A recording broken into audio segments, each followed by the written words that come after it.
nekk président coopérative des ferrailleurs de Kaolack nekk exportateur parce que tey tamit samay naataango exportateur sénégalais ak indo teg ma ci bopp kuréel bu bees bi nga xam ne mooy MECEN Union nationale des exportateurs métal du Sénégal. yow si tënk lan moo.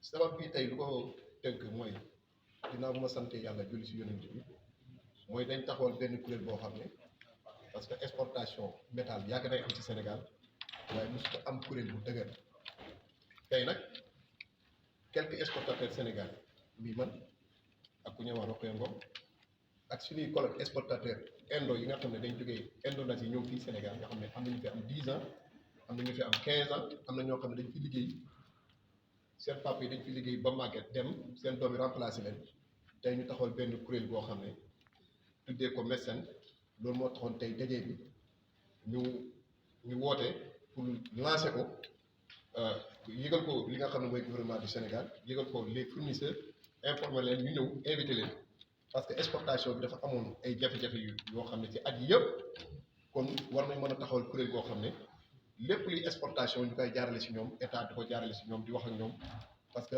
dafa doon bëri ku jóg rek dem gisee nguur waxtaan ak ñoom ci wàllu exportation bi su boobaa muy am ay rëq-rëq yoo xam ne ci wàllu exportation bi bay lor li nga xam ne mooy secteur bi te secteur bi mun naa wax ne chaque année dana dugal plus de 100 milliards fii ci biir Sénégal te secteur bi soo ko seetloo ñi nekk nii sama ginnaaw nekk exportateur kii lañ def comme muy Sunil Koundoul moo nekk vice président bi ba ma ginnaaw moo nekkee président le trésorier mu nekk Rokhaya Ngom nga xam ne moom tamit jëkkëram indo la nga xam ne indo yi ne ñoo ne Sénégal di fi takk ay jabar di fi employé ay nit di créer ay emploi parce que ñii ñëpp nekk suma ginnaaw tey koo ci gis ku nekk rek mu ngi boot lu mat 300 sénégalais mbaa 500 sénégalais loolu da nekk na loo xam ne duñ ko caaxaane ma nekk doomu Sénégal nekk doomu Kaolack ma xam ne réew mi développement dañ ko war a yaatal jàppale nguur moo tax ñu jàppale leen taxawal leen gën leen di jàppale pour ñu mën a def si réew mi mën a jàppalante li nga xam ne mooy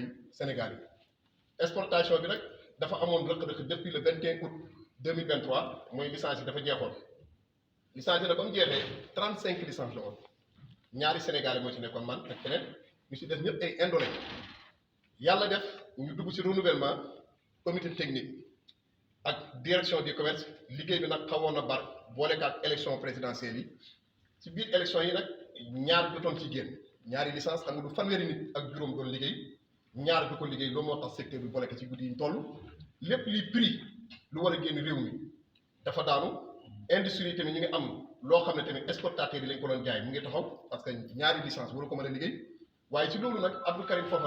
Nos collaborateurs exportateurs qui sont dans ce secteur depuis plus d'une quinzaine d'années, comme l'a si bien dit mon frère Momar Sokhna.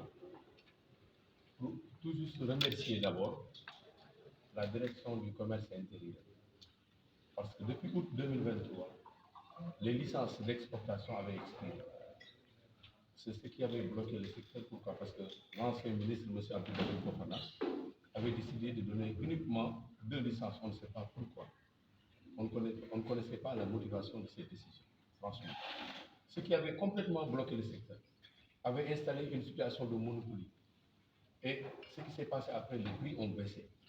Mais la semaine passée, ou bien au cours de cette semaine, le comité de suivi, sous la direction de la direction du commerce intérieur, a fait voter 12 nouvelles licences, ce qui fait au total 14 licences. Et nous interpellons le ministre, M. Serigne Gueye, de signer le plus rapidement possible ces licences, parce qu'on est à l'approche de la Tabaski. Aujourd'hui, des centaines de tonnes de fonds dorment dans les usines, que sont la Fagri-Métal, Someta et Métal Seb. Et c'est grâce à ces exportateurs que cette fonte puisse être exportée. Mais sans licence, ce n'est pas possible. Donc nous le demandons de signer le plus rapidement possible ces licences pour que ces réserves soient exportées. Autre chose, il y a les produits non ferreux que nous vendons aussi aux exportateurs. Je veux dire l'aluminium, le cuivre, le zinc, etc. À l'approche de la Tabaski, si ces produits ne sont pas vendus, vous imaginez la situation dans laquelle les ferrailleurs, pères de famille, vont se retrouver. Il faut souligner l'aspect important dont les exportateurs jouent dans ce pays. les exportateurs représentent pour nous, ferrailleurs, ce que la sève nourricière représente pour l'arbre.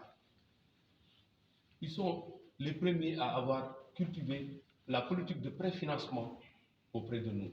Ça fait longtemps qu'ils nous préfinançaient. Depuis que les usines ont apparu aujourd'hui, il y a eu un recul de ce préfinancement et nous en souffrons énormément. C'est pour cela que nous voulons tout juste que notre nouveau président soit conscient de l'importance que les exportateurs jouent auprès de nous, ferrailleurs sénégalais, pour qu'ils puissent les accompagner.